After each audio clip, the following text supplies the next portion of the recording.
Hello, everyone, and welcome to the new edition of the Museum of Fine Arts, Washington County's The Curator's Den.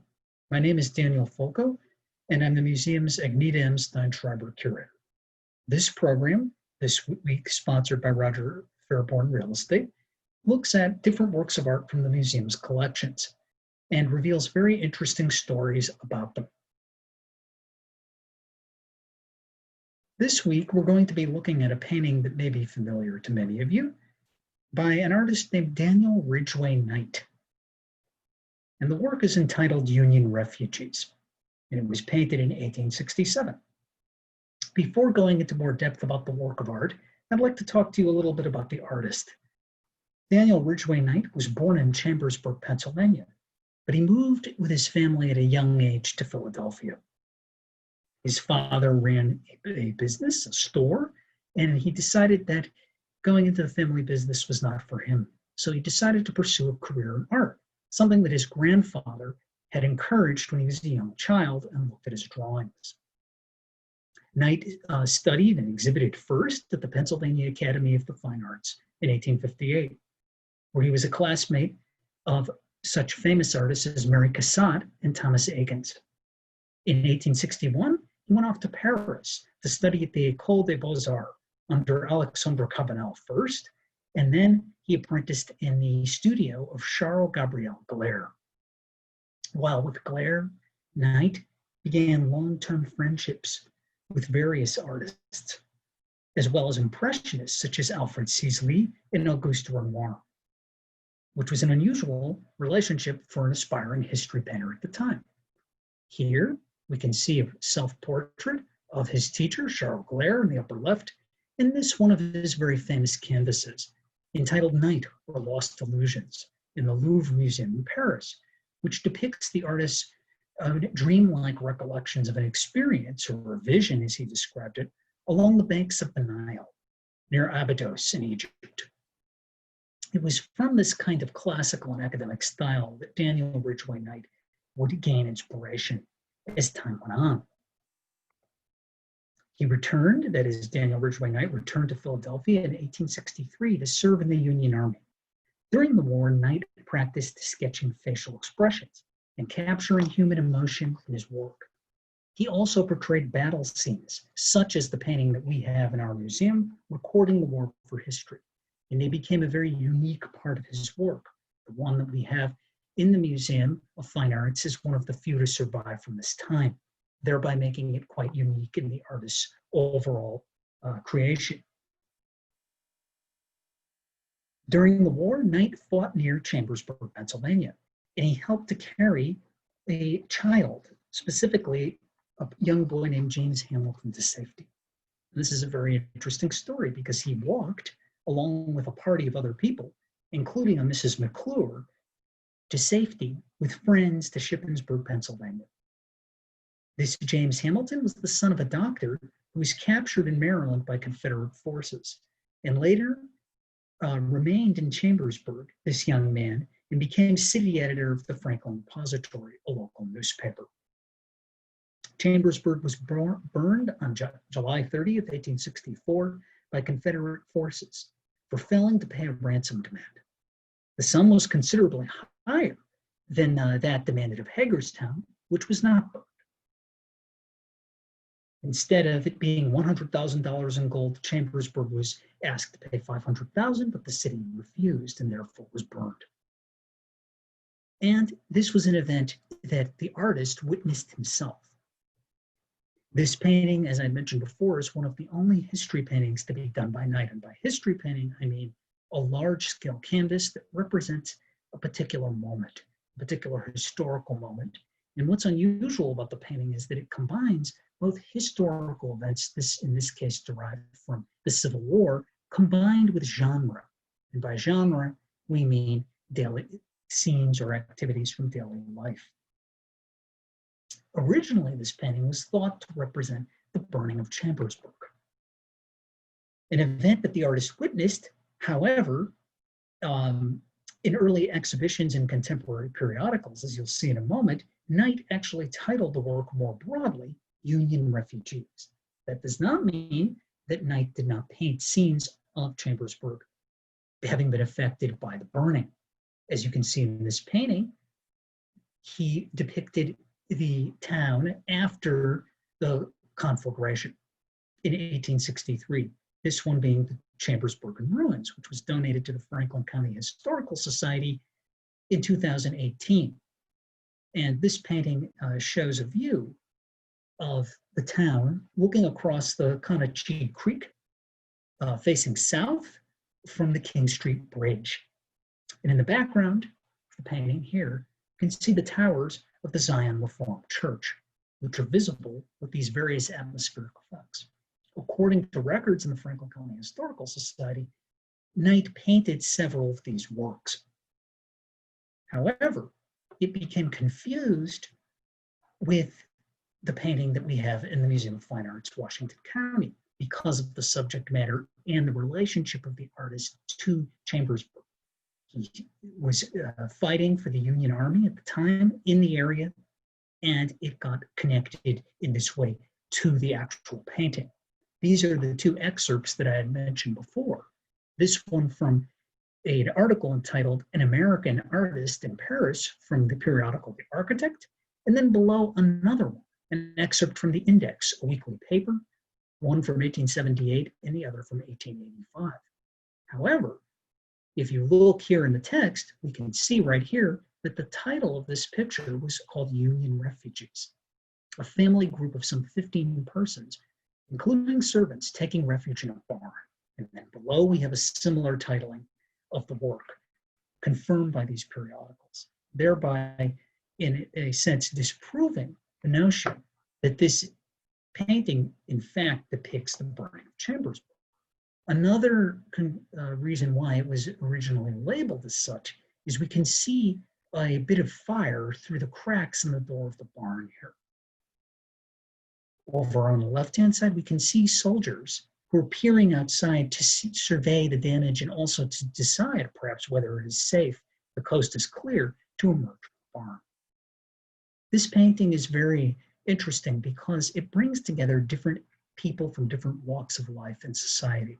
We will note on the left over here, an African-American woman, perhaps a maidservant, accompanied by what looks like either her daughter or perhaps granddaughter, who looks like she's eating a sandwich.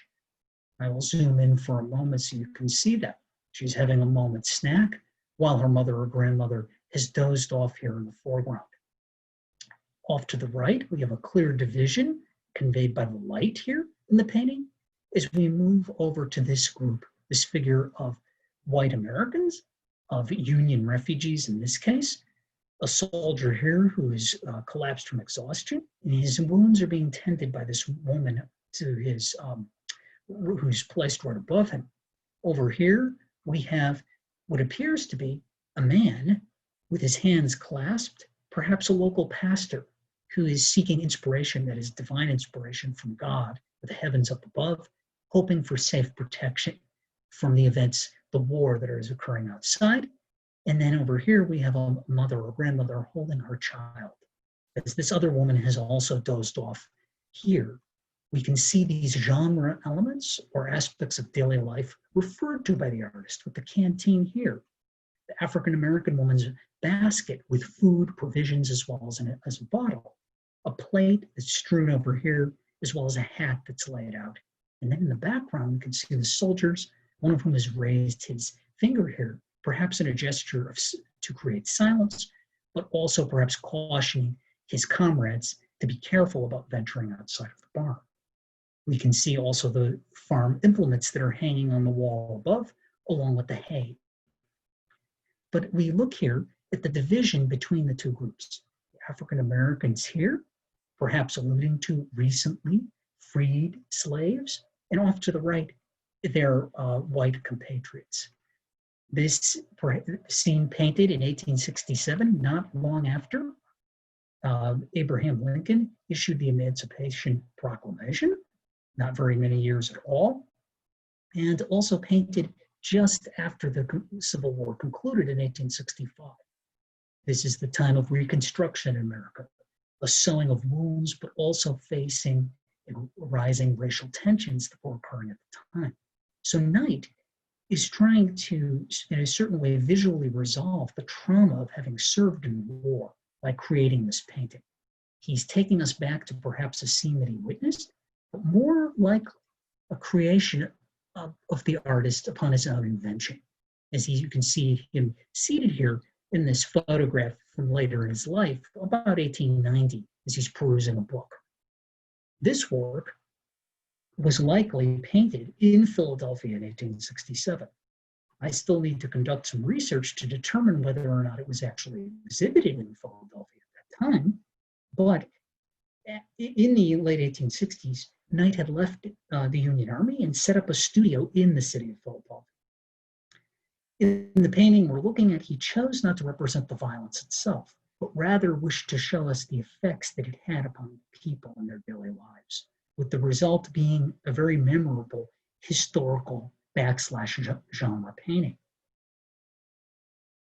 Around the time that Knight painted Union refugees, he had founded this Philadelphia Sketch Club, where he showed works that dealt with both the Civil War, but also mythology. Before we go there and I show you some of his other works he was doing at the time, I just wanted to share with you the conservation efforts that resulted in the restoration of this painting. In 2007, in preparation for the museum's catalog of 100 stories, this was conserved by conservator Sean Jones from Baltimore. And this photograph shows how the painting looked before and after, this being the treatment itself in progress. You can see that the right-hand side of the painting has been cleaned, but the left-hand side is covered up. It's veiled by layers of varnish, as well as surface dirt and grime. After Sean Jones completed the restoration, she also completed in-painting and applied a new coat of varnish, such that the painting would look much brighter and bring it back to its more original appearance. Now, I had mentioned before that Daniel Knight created other works. He sought inspiration for the work, The Union Refugees, from contemporary pieces such as this. This one done by George Petit, a lesser-known artist, of Union Refugees. And this is in the collection of the Crystal Bridges Museum of American Art. And like Knight's painting, it shows a group of figures gathered together, walking in the countryside, and also accompanied by perhaps a recently freed African-American man. In this case, a scene of cooperation among both races, the effects of the war upon the people. And these are the kinds of works that were circulating just at the end of the Civil War, as well as during Reconstruction, and that might have provided inspiration to the artists that we're looking at. And you can see some of the parallels, the genre-type parallels, with Knight's painting. It was at the time that he painted Union Refugees, he also produced works such as In the Moonlight, which shows two figures very romantically looking out of a window, perhaps somewhere in Europe. The exact space, the place is not specified. But he did not confine himself to painting only these kinds of subjects. He also did a work with a sort of elusive subject matter entitled Fugitives, or Fleeing the Night, which was done about 1865 to 70, as it shows several people making their way towards a boat with a castle burning in the distance, smoke billowing out, just as dusk is about to fall, in a very romantic, medieval, or late Renaissance type manner, judging by the costumes of the characters in this drama. As time went on, Daniel Ridgway Knight decided that he wanted to go back to Paris, and specifically, he wanted to study with an artist named Ernest Meissonier. Meissonier is very renowned for his scenes from Napoleonic history, but also he created works like this, specifically his game of piquet, which is a card game. And it shows these French peasants, these French aristocrats who are gathered around a table. And you can see the details that Meissonier depicts in this, as he has this man over here looking on as these guys are showing their hand. They're playing on one team versus this other group of figures on the other side. This is what we had referred to before as a genre scene. And it's this kind of work that appeals to Daniel Ridgway Knight's sensibility at the time. In fact, he befriended Meissonier and became very closely associated with the artist in this artist colony near Poissy along the Seine River, not very far from Paris, roughly west of Paris. Also in 1871, Knight married a woman from Philadelphia named Rebecca Morris Webster, and he brought her with him back to France. When he returned to France, and he was associated with Meissonier, he did not abandon Civil War subjects entirely. He was actually commissioned by the Union League of Philadelphia in 1887 to paint a portrait of the renowned General George Meade. George Meade was a career U.S. Army officer and a civil engineer, best known for decisively defeating Confederate General Robert E. Lee at the Battle of Gettysburg during the Civil War. He previously, Meade, fought with distinction in the Second Seminole War and the Mexican-American War. He served as Union general and distinguished himself at the Battle of Gettysburg. This painting today is still in the collection of the Union League Club of Philadelphia, and it very much shows Meade in a distinguished pose, here accompanied by this lower-ranking officer who's holding his horse for him. He holds his binoculars, and over here in the lower left, he also has his cap and his ceremonial saber at his side. It is accompanied by a photograph by Matthew Brady to the upper right to show the relationship between the subject here and the actual man himself. It's clear that Knight was very familiar with Meade's physiognomy, that is, his facial characteristics. And very intriguingly, in 2006, another painting, which looks almost identical to the work in the Union League Club, it came up for auction at Thomaston Place Auction Galleries. I've not been able to trace where the current whereabouts of the painting. But what's very intriguing is that the two pictures bear a very close resemblance.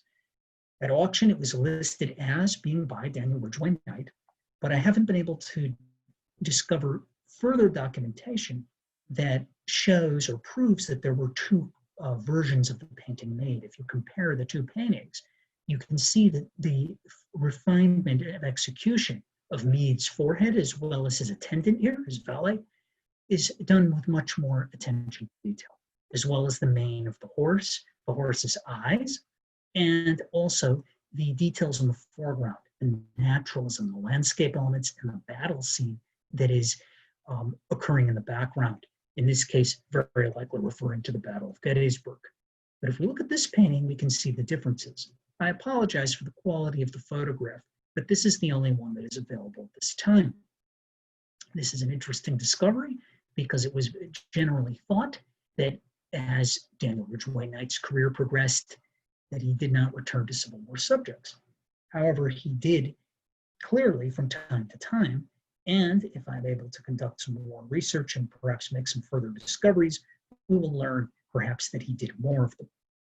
But for the remainder of his life, Knight, particularly from the 1870s to the 90s, focused on creating works that surrounded him, that is the landscape near the Seine River outside of Paris. And here he's pictured in his studio with his model here, and he's creating one of his very renowned peasant scenes. This was his greenhouse, almost like glass studio, that he used to very carefully observe atmospheric and naturalistic effects. And he would later incorporate those into his paintings. He also depicted, in addition to just lone scenes of peasants, groups of peasants like this, work called Bereavement, which is quite well known. And it was formerly on the art market at Art Curator, which is a gallery in Paris. And this painting shows a group of peasants who are gathered around the outside of a house in a village. Clearly, this woman here is mourning the death of a loved one or perhaps a friend. It shows sort of the grim aspects of village life on a very gray, cool day. Knight today is very well recognized for works like Girl by a Stream, this one in the collection of the Minneapolis Institute of Arts, where peasant girls are shown French peasant girls in very idealized, lush landscapes filled with flowers and clouds in usually summertime or spring-like settings. This is one of his very famous works from the Pennsylvania Academy of the Fine Arts collection in Philadelphia called Hailing the Fairy, which he painted in 1888 and which received a Medal of Distinction at the time it was exhibited. And it shows two peasant girls calling for the ferryman who is on the other side of the river. We can see the boat in the distance, as well as the hills here, with a lovely reflection of light on the water. You can see the artist's signature, and that it was done in Paris in 1888 as they wave for him. Very glass-like surface to the canvas itself. As we say in art historical terms, almost a lit surface. And that's what Daniel Knight sort of strove for in his later works, were very accurate depictions of nature, detailed with the artist's acute attention to the effects of nature, but also the play of light. But very interestingly, Knight, as his career wound down in the late 19th and early 20th century, also painted pictures like this that simply look at nature itself. And this is the result of his having formed friendships and connections with Impressionist artists, such as Alfred Sisley and Pierre-Auguste Renoir. So his circle was expanded to other areas. But very interestingly, once the artist left America, he never went back. He died in France, and he is buried there to this day. He didn't return, as far as we know, past a certain point to works like Union Refugees, or for that matter, to works inspired by literature or history. So thank you for joining me for this discussion of Knight's painting in our collection dealing with the Civil War. Next time on the Curator's Den, we're going to be looking at Guan Yin and her attendant by an unknown Chinese artist of the Qing dynasty. I look forward to seeing you next time. Take care and bye.